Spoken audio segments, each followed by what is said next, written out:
Hey guys, David Burns here with you today. Thanks for joining me. Last summer, I had some fun with that little circular round hive that I had, and it was a lot of fun making the frames and all.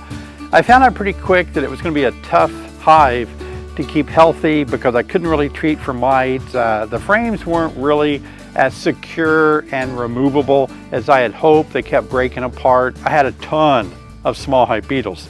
And I'm sure all those beetles have overwintered quite nicely with the bees, if the bees are still alive. So what we're going to do today, let's just walk down. It's too cold actually to open that little hive up, but at least we can see if they're flying in and out. That will tell us if they're still alive or not. Come on, let's take a look. And let's get a report of the hive that we put in the chicken coop. Look at that. The little circular hive, they are going at it today. Made it through winter in the chicken coop. Well, they are still alive. That's fantastic. And if you're new to my channel, thanks for joining me. But last year, those of you that have been following me for a while, you know that I left it up to you to decide whether we would overwinter the little round hive in my utility building with a little hole that goes out through the wall, or if I should put them in the chicken coop. And you guys voted to put them in the chicken coop. And now you guys should really feel proud of yourself. I'll be asking you for more advice in the future, obviously, since you really won that one. But I kind of wanted to find out if they would be okay. It didn't look like to me they would overwinter well sitting outside in the snow on the ground. So I think it helped them to move them inside the chicken coop. No insulation, anything like that. They're just sitting in there purring along.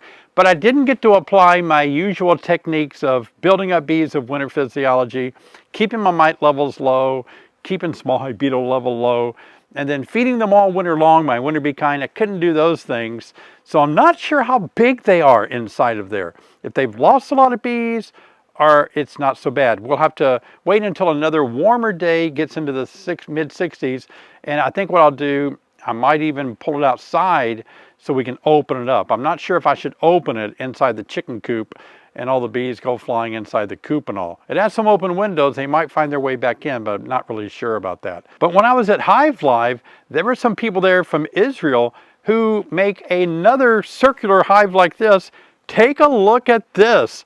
This is, I don't think it's available yet, but it is a huge circular hive. It is insane. It's beautiful, isn't it? Look at that. Some fancy wood, some fancy ways of locking frames together. I was really impressed with this. Would I like to try it? Oh yeah, I'd love to try that. It's fun. It looks like it would be a little more stable, a little more workable than mine. Mine seems to be just too little. Some of you may be watching for the first time saying, David, why in the world did you get that hive? That is so dumb. You know what? I got it just for fun, just to see what would happen. They're for sale. Anybody can buy them, and they're available on Amazon. That's where I bought mine. So I knew that somebody would buy it, and somebody would ask me a question about it. And as a master beekeeper, I want to be able to say something like, oh yeah, I've tried that before and this is what happened, right? So I have to try all these things that people make and then people want to experiment with.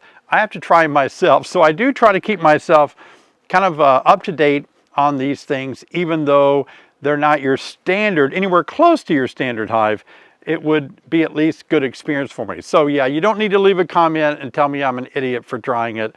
I'm not doing it for that purpose. I'm just doing it for an experiment to see what it was like. Would it work? Do they die in the winter? What happens? So this is an experimental hive, and we'll see what happens on that warm day. We'll open them up and take a look. Well, it's getting close to March, and I want you guys to be up to date on all the March tips for beekeeping, what you should be doing in the month of March. Watch my video right here about March tips. I'm going to see you over there.